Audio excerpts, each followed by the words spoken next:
So today on NorCal X, video number 1, YouTube, I have Ben from the Barley&me podcast. Hello.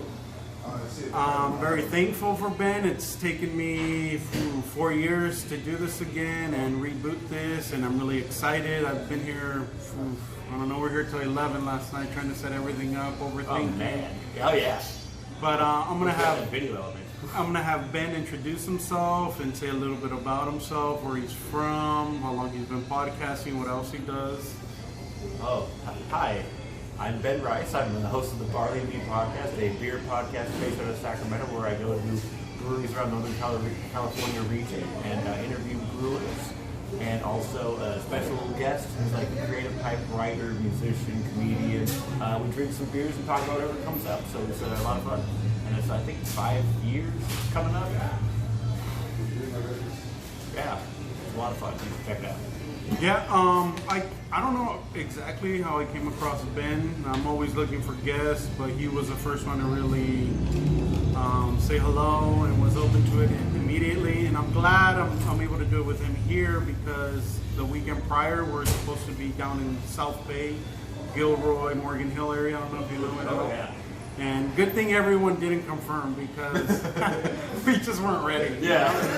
to make this mobile like that? Yeah. So now I know what I need, a couple more equipment and whatnot. So you're originally from Sacramento, Ben? I am not. No. I was a big military brat as a kid, so that means a lot. I thought for sure when I grew up I would just be all over the place, and I've been in Sacramento since I was 20 years old. I've been here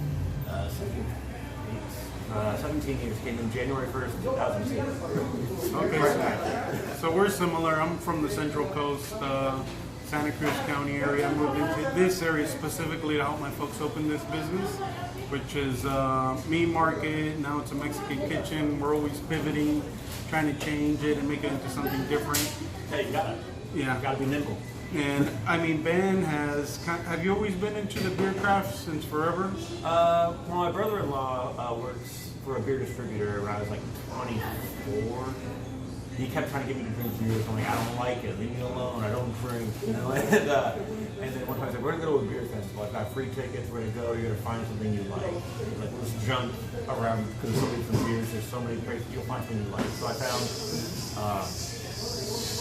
like a lot of fruited beers and like stouts that had like chocolate and coffee at it. I'm like, okay, these are flavors I'm familiar with. I love raspberry. I love chocolate. So this is an easy thing to get into, and then I just kept doing it. Did you have a favorite craft brewery when you first after you started messing with beers? Because with me, I think it was Coors Light. Was probably in high school, Yeah. right? And then because we were in the Central Coast, I guess it was like a richer area. Like I was more at the agricultural town, right? Yeah. Where a lot of Mexicans called Watsonville, and then you had like Aptos for people Yeah. who were a little more well off. And I remember a lot of kids from high school would have cakes, and they would have Samuel Adams or Sierra Nevada, and I was like, what is that? Right? Yeah. And I remember thinking, this is disgusting. Yeah, no, exactly. Yeah, the first time you have it, you're like, what is this even supposed to be? I don't know if my taste has really even changed that much. I don't think, like, favorite breweries that I had when I was like, oh, this is what beer is, that really changed. Like Firestone Walker, Sierra Nevada, those are some of my favorite things to do and drink. But now it's just this madhouse. Like, even Sacramento has over 80 breweries. You go like a 25-mile radius, I think, or 50-mile radius, it's over 80 breweries. It's like, they're all coming up with new stuff all the time. It's like, there's no favorite beers, just to go, what's new? And that's always interesting. Since you've been trying so many beers and kind of doing your podcast and everything, can you taste the flavor notes and everything? You know how like with coffee they say it tastes like chocolate, citrus.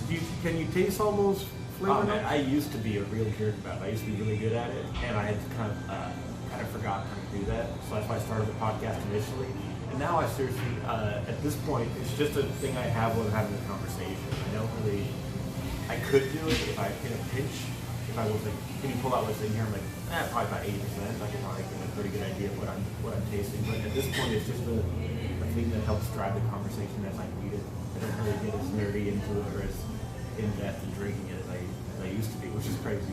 for some reason listen to podcasts. So when you got into podcasting, you were telling me earlier you kind of just did it by accident, right? You were telling me your brother-in-law had a bunch of equipment. Well, that was for the video. For the videos? Yeah, I already was doing the podcast, but like as far as getting a video, I do a yearly video. That was a complete fluke. Was it?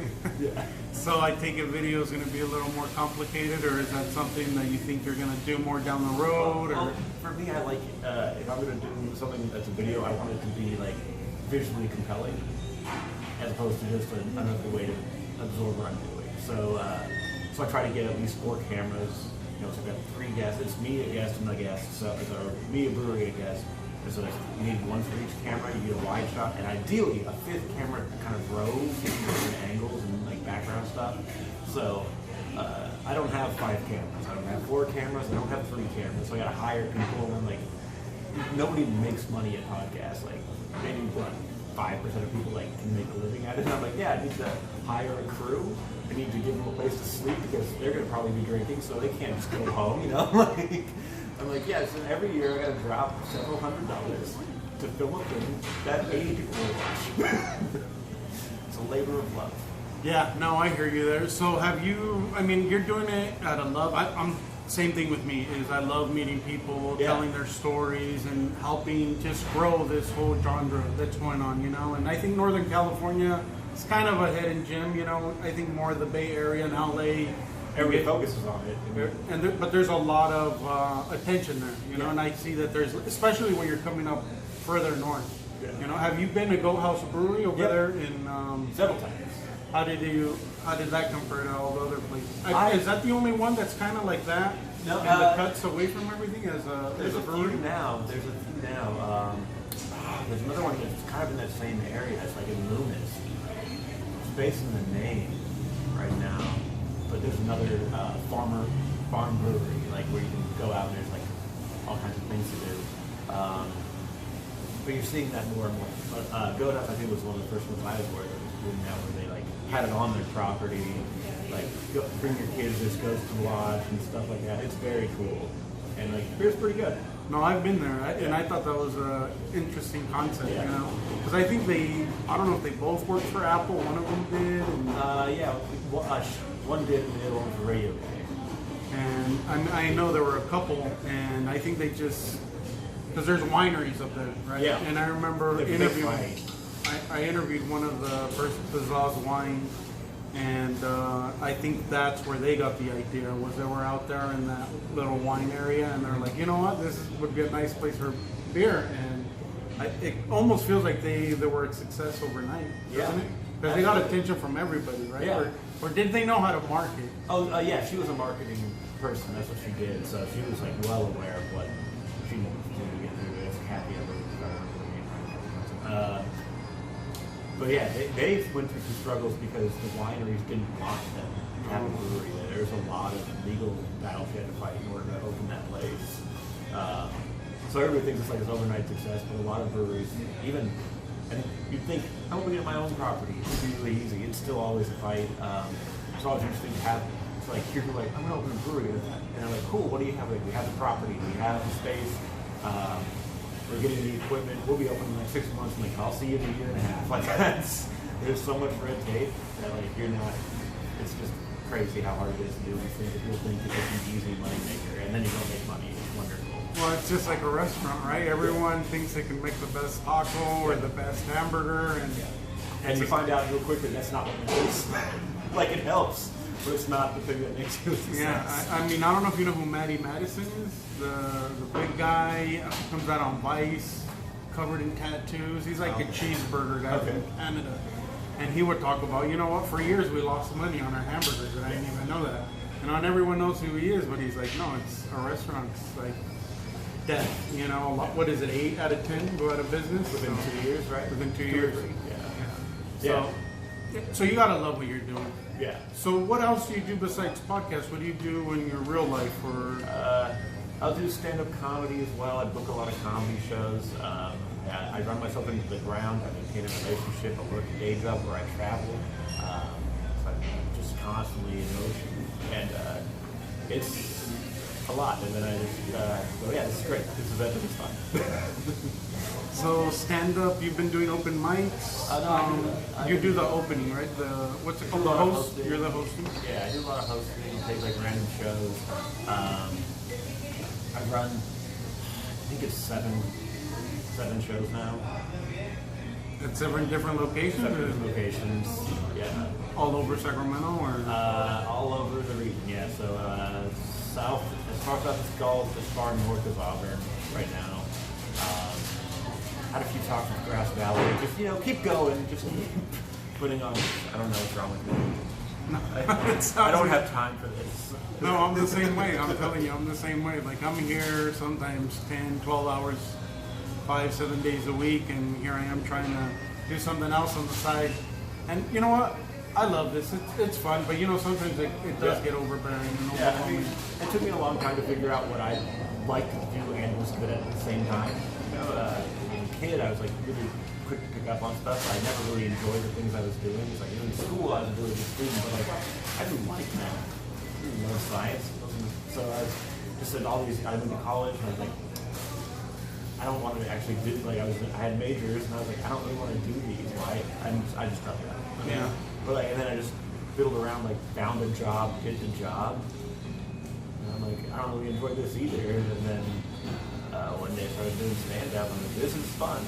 I enjoy this. I'm decent at it. And then the podcast kind of with the stand-up, was that just kind of a local thing, or were you traveling out of town? Because you said you would travel for work, right? Yeah.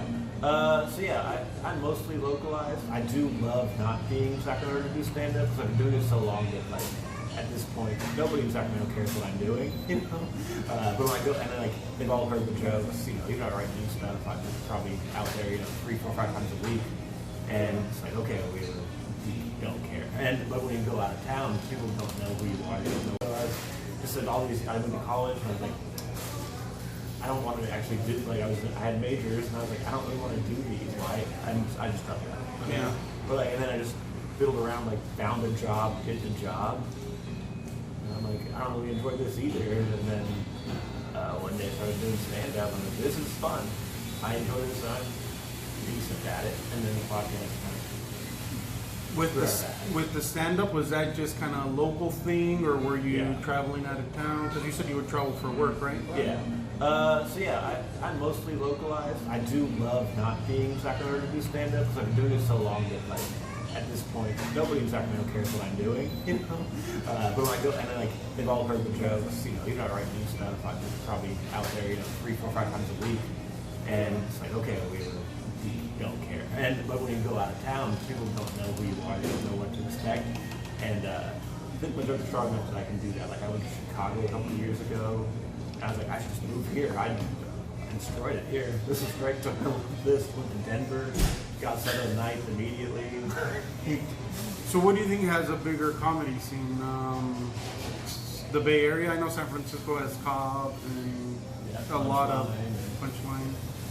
Do you think, well, maybe because there's no kind of limit, right? And there's so many people right there. You can just do it. There's no one can stop you except for unless you get 86.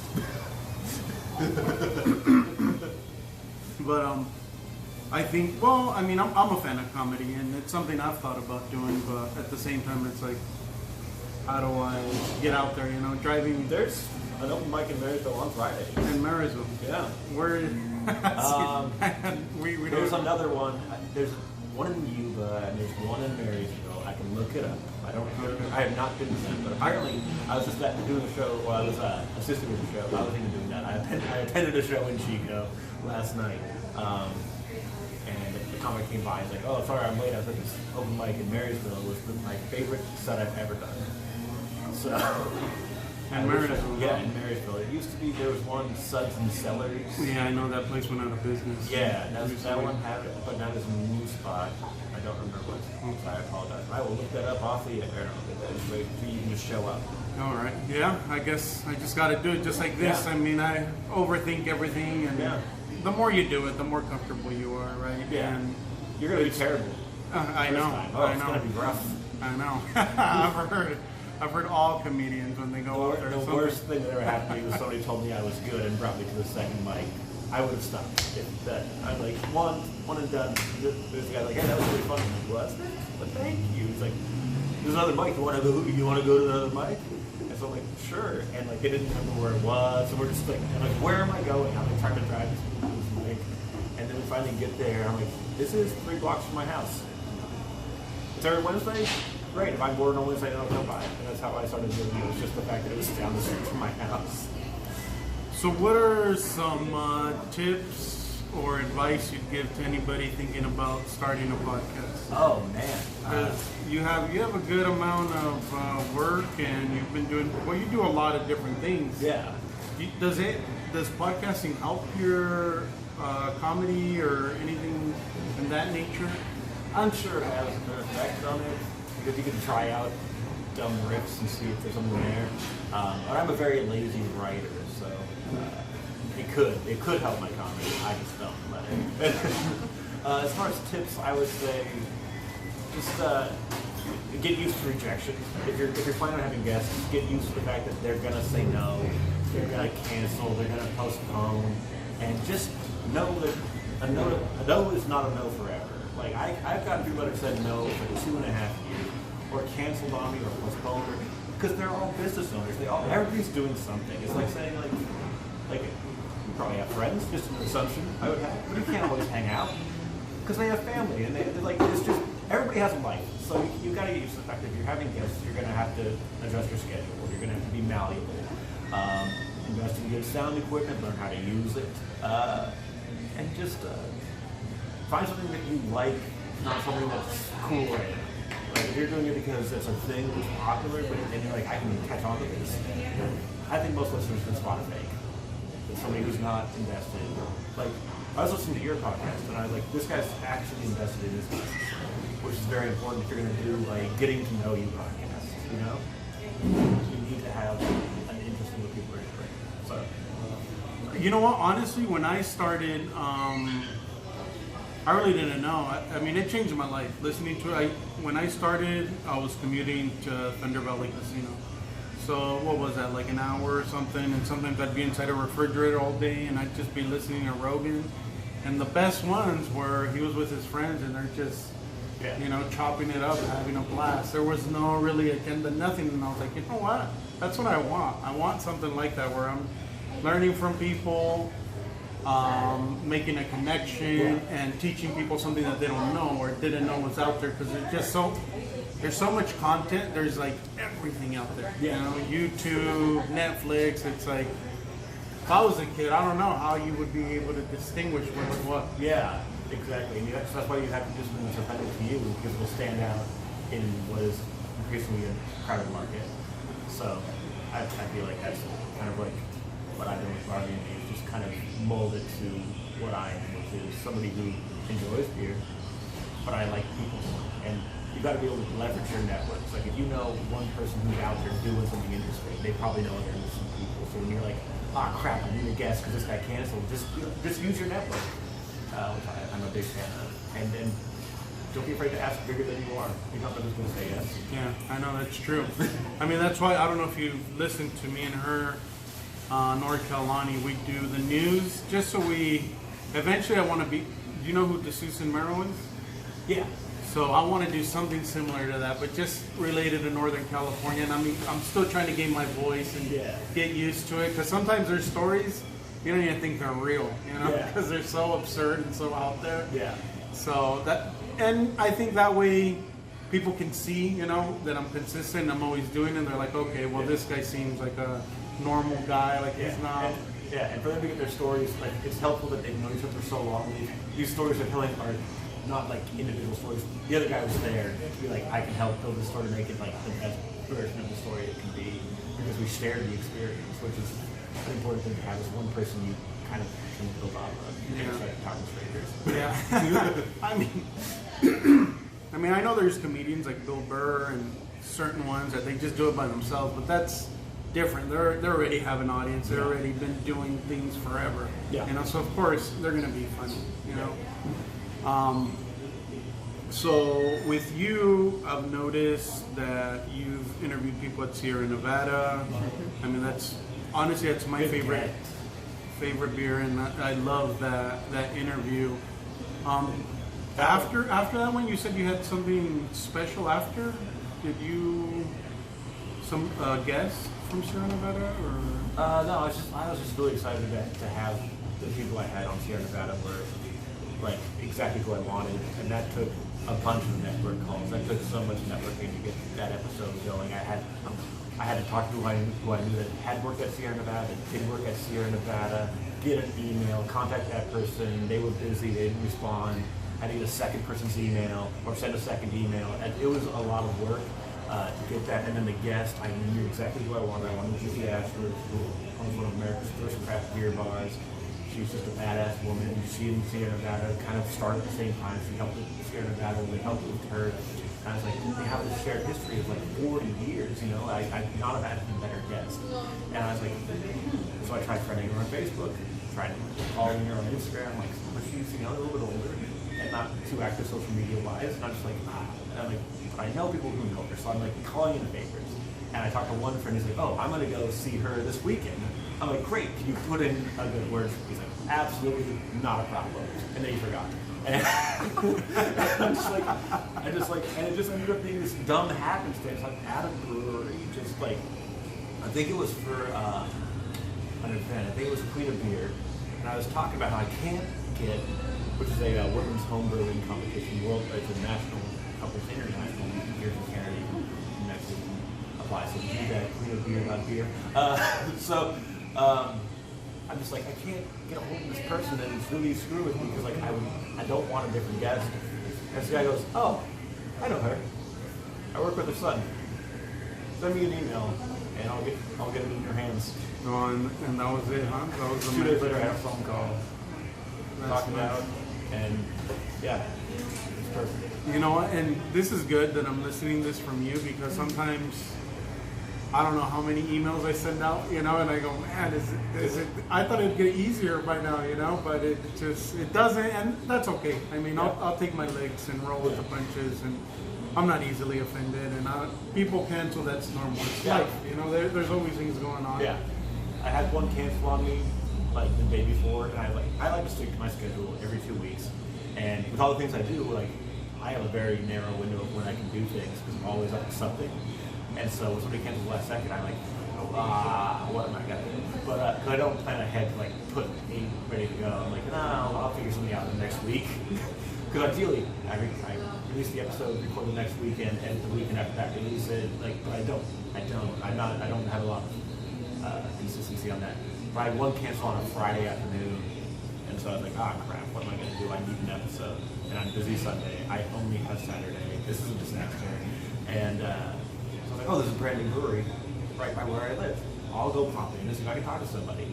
And I do, and they tell me to go pound sand. Like, not interested, don't want to do this. And so I'm like, all right, I'll shoot my shot. So I called Drake's in San Leandro. I'm like, oh, just email this person. And at 8 a.m. I had an email saying, come on down. Nice. So I got one of the biggest breweries in the region.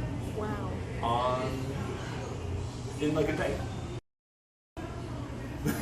Because you don't know, I'm like, what? The worst thing you can do is tell me no. Yeah. And I got to figure out something else. But if they say yes, it's going to be great. So on like breweries and craft beer, what do you think about this whole popularity with Russian River and Hanoi the Elder and Hanoi the Younger? Oh yeah, the piney stuff. Yeah.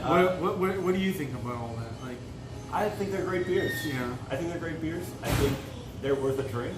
I do like that with their expansion, Piney the Elder is a lot easier to get. It's more, because they used to kind of, their reputation was built on the scarcity model. And then they realized that they didn't need to do that. You can sell them, you'd still sell as much as they were selling. And Piney the Younger, it's still a pretty localized thing. They do it once a year for a couple of weeks, but now they put it in bottles so you can buy it to go. You used to not be able to do that. They're great beers. The problem that most people have is that craft beer has changed where people don't want to drink the same beer every year. Like, it used to be like a seasonal release used to be a big deal. Like, oh, I'm gonna go get Deschutes of this. I'm gonna get Bourbon County Stout. I'm gonna get Pliny the Younger. It's gonna be great. And now nobody wants that. Like, well, what's new?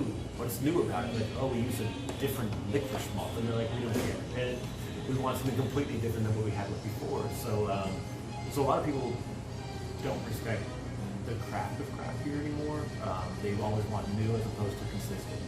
And to me, Russian River is one of the best breweries on earth because they hit every style. You get their STS Pilsner, great Pilsner. You get their IPAs, their wonderful IPAs. Their sour program is one of the best. You can just get so many delicious sours there. And you're also their bells and ales. Like, just to me, I get excited by a well-made beer. And I'm not going to say that ones that just churn out new stuff all the time don't make good beers. They make good beers. But there's something to me that's very exciting about nailing a style. So I don't think there's anything wrong with liking it or disliking it. It's all personal preference. I can be like, this is, like, I've said to somebody, this beer is terrible, like, it's exactly what it should taste like. I'm like, yeah, but it shouldn't, I don't like the taste. And they're not wrong and I'm not wrong. Yeah. It's made the way it's supposed to and it doesn't taste, to me, like a beer I want to drink. And that's fine. No, I mean, it just seems like a big, crazy, I didn't know about it until like a year about it, and then reading about it, and like my friends in San Diego being like, why does it have to be impossible to get this? I remembered a couple of years ago, I decided I was going to take my girlfriend, she loves sour beers. I'm like, we're going to go to Russian River for Valentine's Day. I'm a genius. I'm so smart. Because they have great food too. I know a place we can crash out and it'll be fine. And we get down there, and there's this line down the block. I'm like, I know it's Valentine's Day, but this is crazy. And then I realized, oh, Pliny the Younger came out this weekend. This is the Pliny the Younger line. I'm an idiot. We should not have come here. We get there, and so they have they will let so many complaints. It's so packed, and we were 4 people back in line when they're like, nobody else. We're closing. I'm like, oh, so we're just ending the line. We're not going to get this beer. We're not going to get any food. And now it's 11. What's open in Santa Rosa at 11 p.m.? Was there? We went to a pizza place, and it was fine. Because I've heard people complain there should be some kind of coffee place around here, and there isn't nothing. You would think, well, all the tourism is driving food trucks or something to be close by, and I don't know what. I mean, there's a Starbucks right there. If you have if you go with a person, one of you can leave at a time. I used to come down and there's a bookstore across the street, so one of us would go read a book and the other one would move the line, and the other person would leave and go read. There's all kinds of things you can do. But it's more accessible now, though, right? Because I've noticed winter locations. And then the San Francisco has Beer Week as well at that same release, right? And they're there, so there's a lot of ways to access it. Before it was very super scarce. Yes, right. They'd only get kegs to certain places. You only get one keg. And I was kind of a jerk, because I was always around beer industry. So one time there was a keg and there's this huge line of people. But I knew one of the people that helped own the bar, and we just cut the line and got it. And I'm like, that's kind of a jerk move. Now I'm thinking about it, it's like, no, we don't even need the ticket. We're in. We were playing kickball and getting drunk, and then we're gonna go take the speeder. So for that beer, is it really labor intense, or is it something? Is it just a marketing point? Well, I mean, I don't think it's any more intense than most beers. There's a few more additions you can make. Because it's a triple IPA, is that what it is? Just tons of hop additions, just a ton of it. I don't brew beer personally, so I don't know how much labor it is. There's more because you have to add more stuff. There's more lifting and sifting, but I wouldn't imagine it's 2 or 3 times more work than another beer. It's just you're creating a style and a flavor profile that people are excited about, and because hops are so prohibitively expensive now. You're like, I can't be making this all the time. And that's kind of what their thought process is. Do you know if there's a certain farm that just grows hops here, or is it always imported? I know people have tried to start hop farms. They do take a few years to actually start giving you good hops. So there's a lot of ways to plan for a while. You can't really harvest, or if you do, it's going to be a little bit greener tasting. I know Sacramento has some. Sierra Nevada has their own hop farm. There's a few places around that are doing that. There's a new malting company that grows their own malts, so wheats and barley and oats and stuff down in Alameda. But most of the stuff still comes from Washington and Emerald Triangle, whatever you want to call it. Bunch of, well, I guess Emerald Triangle is weed and humble, so wrong phrase. I was like, everything's green over there. Yeah, but there's up in Yakima, Washington, Yakima Gold. There's hops. So. Okay. Because I seen there was I don't know if it was a peach orchard or something right here off of Franklin. They were growing it, and you saw those strings, but I think they only did it for a couple of years. And I believe I seen them on Instagram because I was just trying to talk to them, and I think they were selling their hops to Knee Deep over here in Auburn. Yeah. So I mean, I don't know. It doesn't look like that would be a lot, you know, because they just had a couple, maybe the front of this parking lot. It seemed like they were growing, so it doesn't seem like that would yield a lot. And then you also wonder if that's just their display to show that they're doing that, and somewhere else they're actually growing them, like further back or whatever. You don't know, they're adjacent property or whatever. But yeah, they don't look like a lot. And so I have been invited to go to Yakima for this is basically one time a year where all the breweries come out and pick their parcels and start paying dibs on poundage and rates and stuff like that. And sort of like, you should come to that. I mean, it's not like, you know, we'll fly you out or anything. They're like, you should consider coming to this thing. And I would like to see what it really looks like when you're on a hop farm that's like one of the biggest in the world. Like, what does that look like in reality? Is it the same thing you're seeing here, just like there's more of them and they actually are pretty thin? I don't know, you know, so that'd be pretty fun. Yeah, no, that does sound fun. It's always interesting when somebody is artisan or creates anything. I mean, I'm a big fan of farmers, organic farmers, anybody, and that's all labor-intense practice, you know, and very little profits, you know. Things spoil, they go bad, so I mean, I understand how difficult that is, and but I'm still a fan of all farmers, regardless, you know.